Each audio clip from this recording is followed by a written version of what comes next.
आज मानव जात के सामने अनेक चुनौतियां हैं। हम कई वर्षों से सुन रहे हैं 21वीं सदी एशिया की सदी,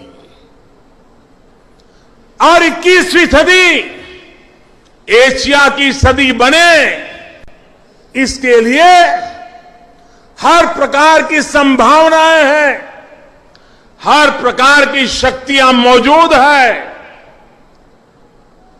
और सारे अवसर साफ साफ नजर आ रहे हैं।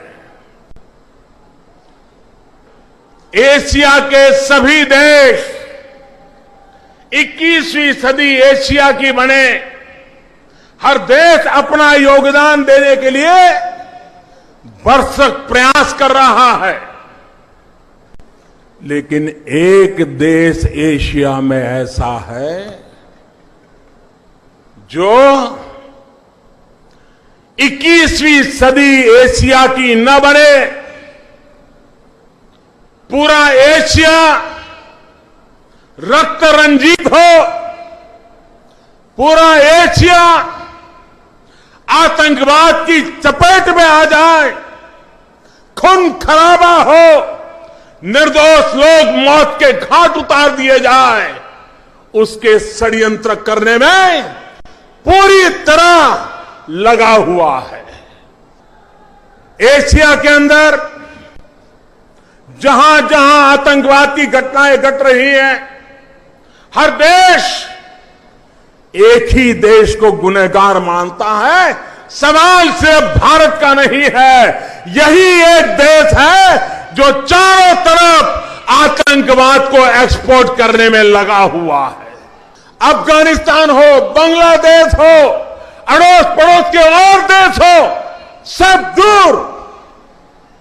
और आपने देखा होगा दुनिया में जब भी आतंकवाद की घटनाओं की खबर आती है तो थोड़े दिन में यह भी खबर आती है कि आतंकवादी या तो इस देश से गया था, या तो आतंकवादी घटना करने के बाद ओसामा बिन लादेन की तरह उस देश में आकर के बसा था, वही उसका आश्रय स्थान बना था। भाइयों बहनों, आतंकवाद कैसा होता है ये केरल के लोग भली भांति जानते हैं। हमारी केरल की बेटियों को आतंकवादी उठा करके ले गए थे, नर्सिंग का काम करने के लिए, मानवता की सेवा करने के लिए। खाड़ी के देशों में हमारी केरल की बेटियां सेवा भाव से काम कर रही थी, आतंकवादी उठा करके ले गए। पूरा हिंदुस्तान बेचैन हो गया था, हमारी बेटियों को हम बचा पाएंगे कि नहीं बचा पाएंगे, उनके जीवन का क्या होगा, वो जिंदा बचेगी कि नहीं बचेगी, उनके मां बाप को हम क्या जवाब दे पाएंगे। चारों तरफ चिंता का माहौल था। लेकिन पूरा केरल, उसने देखा कि दिल्ली में बैठी हुई सरकार इतनी चौकन्नी थी, भरसक प्रयास किया, डिप्लोमेटिक प्रयास किया और मेरी केरल की उन बेटियों को सही सलामत उनके घर तक हमने पहुंचा दिया। आतंकवाद ये मानवता का दुश्मन है। पूरे विश्व की मानव जात को मानवतावादियों ने एक होकर के आतंकवाद को परास्त करना ही होगा, और आतंकवाद के सामने न हिंदुस्तान झुका है, न हिंदुस्तान झुकेगा, आतंकवाद को परास्त करके रहेगा। भाइयों बहनों, इन दिनों पूरे देश में एक आक्रोश का माहौल है। जम्मू कश्मीर में, उरी में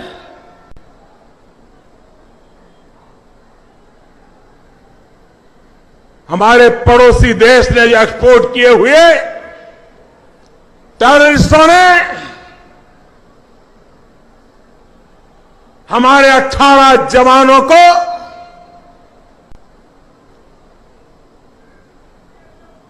बलिदान होना पड़ा। आतंकवादी कान खोल के सुन ले,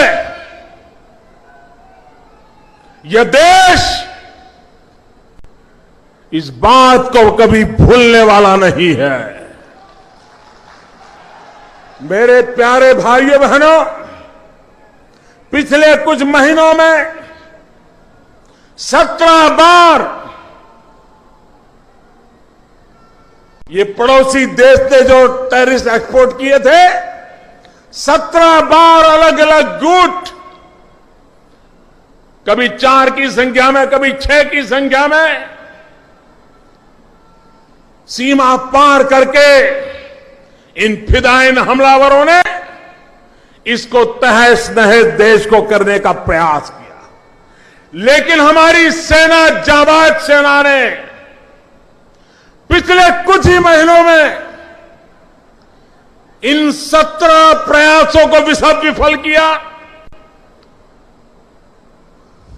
लाइन ऑफ कंट्रोल के पास ही इन फिदायिन हमलावरों को मौत के घाट उतार दिया। पिछले कई वर्षों में इतने कम समय में सबसे ज्यादा 110 से भी ज्यादा आतंकवादियों को हमारी सेना के जवानों ने मौत के घाट उतार दिया। इन संभवित 17 भयंकर घटनाओं से देश को बचाने का महान काम हमारे देश के जाबाज जवानों ने किया, सुरक्षा बलों ने किया, सीना तान करके लड़ाइयां लड़ी और देश के सामान्य मानवी को रक्षा देने के लिए वो लड़ते रहे। वे सदा सर्वदा जागते रहे और हमें 125 करोड़ देशवासियों को हमारी सेना पर नाज है, हमारी सेना पर हमें गर्व है, उनकी वीरता पे गर्व है, उनके पराक्रम पे गर्व है, उनके बलिदान की गाथाओं पर गर्व है। आप कल्पना कर सकते हैं, पड़ोसी देश एक घटना में सफल हुआ और हमारे 18 वीरों को बलि होना पड़ा। अगर इन 17 घटनाओं में अगर वो सफल हुए होते तो देश को कितना तबाह कर देते, इसका आप अंदाज कर सकते हो। मेरे प्यारे देशवासियों, हमारे सेना के जवान, हमारे सुरक्षा बलों के जवान, चाहे बीएसएफ हो, चाहे सीआरपीएफ हो, चाहे जम्मू कश्मीर की पुलिस हो, चाहे नॉर्थ ईस्ट की पुलिस हो, जितने भी हमारे सुरक्षा बल के जवान हैं, वो इस लड़ाई को जीतते चले गए हैं। इसका कारण सिर्फ शस्त्र नहीं होते हैं। जवानों के लिए शस्त्र तो खिलौना होता है, लेकिन जवानों की शक्ति देश का मनोबल होता है। आज हिंदुस्तान का मनोबल सबसे ऊंचा है, सबसे बुलंद हौसला है और देश के लिए, देश के जवानों के लिए, भारत के 125 करोड़ देशवासियों का ये मनोबल, यही हमारी ताकत है और यही हमारे सैन्य का सामर्थ्य है। पड़ोस के देश के नेता, उनके हुक्मरान कहा करते थे, 1000 साल लड़ेंगे, काल के भीतर कहां खो गए, कहीं नजर नहीं आते हैं। और आज के हुक्मरान आतंकवादियों के आकाओं के लिखे हुए भाषण पढ़ करके कश्मीर के गीत गा रहे हैं। मैं आज यहां से सीधा सीधा पाकिस्तान की आवाम से बात करना चाहता हूं।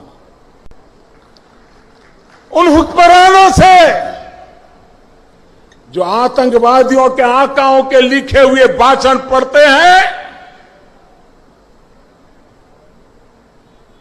दुनिया को उनसे कोई अपेक्षा नहीं है। लेकिन मैं आज यहां से पाकिस्तान की आवाम से बात करना चाहता हूं। मैं पाकिस्तान की आवाम को याद दिलाना चाहता हूं कि 1947 के पहले आपके पूर्वज भी इसी संयुक्त हिंदुस्तान की धरती को प्रणाम करते थे, इसी को अपनी मिट्टी मानते थे, और उस हिसाब से आपके उन पूर्वजों की याद दिलाते हुए मैं आज आपसे कुछ बातें कहना चाहता हूं। पाकिस्तान की आवाम अपने हुक्मरानों को जरा पूछे कि पीओके तो आपके पास है, आप उसको भी संभाल नहीं पाते। कभी पश्चिम बंगाल, पूर्वी पाकिस्तान जो आज का बांग्लादेश, वो भी आपके पास था, उसको भी संभाल नहीं पाए। आप सिंध को संभाल नहीं पा रहे हो, आप गिलगिट को नहीं संभाल पा रहे हो, आप पख्तूनिस को संभाल नहीं पा रहे हो, आप बलूचिस्तान को नहीं संभाल पा रहे हो। ये तो आपके पास है, आपका शासन है, आप इसको भी नहीं संभाल पाए हो, और आपको कश्मीर की बातें करके ये आपको गुमराह कर रहे हैं। आप पाकिस्तान की आवाम अपने नेताओं को जरा पूछे कि जो घर में है उनको तो ढंग से संभाल करके दिखाओ। पाकिस्तान की आवाम अपने हुक्मरानों को जरा पूछे कि दोनों देश एक साथ आजाद हुए, क्या कारण है कि हिंदुस्तान दुनिया में सॉफ्टवेयर एक्सपोर्ट करता है और आपके हुक्मरान टेररिस्टों को एक्सपोर्ट करते हैं? क्या कारण है? पाकिस्तान की आवाम से मैं कहना चाहता हूं, आपको गुमराह करने के लिए आपके हुक्मरान 1000 साल तक हिंदुस्तान से लड़ने की बातें करते हैं। आज दिल्ली में ऐसी सरकार बैठी है, मैं आपकी इस चुनौती को स्वीकार करने के लिए तैयार हूं। पाकिस्तान की आवाम, मैं आपको कहना चाहता हूं, हिंदुस्तान आपसे लड़ाई लड़ने को तैयार है। आओ आओ, हिम्मत हो, आओ हिम्मत हो, तो लड़ाई उस बात की लड़े। आइए हम गरीबी को खत्म करने का काम करें, आप अपने देश में गरीबी को खत्म करने का काम करें, हम दोनों लड़ाई लड़े। देखते हैं सबसे पहले अपने देश की गरीबी कौन खत्म करता है। आओ, पाकिस्तान की आवाम इसको पसंद करेगी। पाकिस्तान के नौजवान, आओ लड़ाई लड़े। पहले हिंदुस्तान बेरोजगारी खत्म करता है कि पहले पाकिस्तान बेरोजगारी खत्म करता है? और बेरोजगारी को खत्म करने की लड़ाई लड़े और देखें पहले कौन जीतता है। मैं पाकिस्तान के उन छोटे छोटे बालकों से बात करना चाहता हूं, आइए हम अशिक्षा के खिलाफ लड़ाई लड़े। पाकिस्तान भी अशिक्षा को खत्म करने के लिए लड़ाई लड़े, हिंदुस्तान भी अशिक्षा को खत्म करने के लिए लड़ाई लड़े, और देखें पहले हिंदुस्तान जीतता है कि पहले पाकिस्तान जीतता है। हिंदुस्तान में भी नवजात शिशु मरते हैं, प्रसूता माताएं मरती हैं। पाकिस्तान में भी नवजात शिशु मरते हैं, प्रसूता माताएं मरती हैं। आओ लड़ाई लड़े, नवजात शिशुओं को बचाने की, प्रसूता माताओं को बचाने की। आप बचा करके दिखाओ, हम बचा करके दिखाए, देखे कौन जीतता है। और पाकिस्तान के हुक्मरान सुन ले, हमारे 18 जवानों का बलिदान बेकार नहीं जाएगा। भारत सफल रहा है पूरे दुनिया में आपको अलग थलग करने के लिए, और हम उसको तेज करेंगे और पूरे विश्व में आपको अकेला रहने के लिए हम मजबूर करके रहेंगे। वो दिन दूर नहीं होगा जब पाकिस्तान की अवाम पाकिस्तान के हुक्मरानों के खिलाफ, आतंकवाद के खिलाफ लड़ाई लड़ने के लिए मैदान में आएगी। मेरे प्यारे देशवासियों, हमारे देश का भविष्य शांति, एकता, सद्भावना से जुड़ा हुआ है। देश का जवान तब जीतता है जब हम कंधे से कंधे मिलाकर के खड़े रहते हैं, एक स्वर से बोलते हैं, एक ही संकल्प को लेकर के चलते हैं। आज 125 करोड़ देशवासी उस देशभक्ति के ज्वार से भरे हुए हैं। आज 125 करोड़ देशवासी भारत की आन बान शान के लिए हर कीमत देने के लिए तैयार बैठे हैं।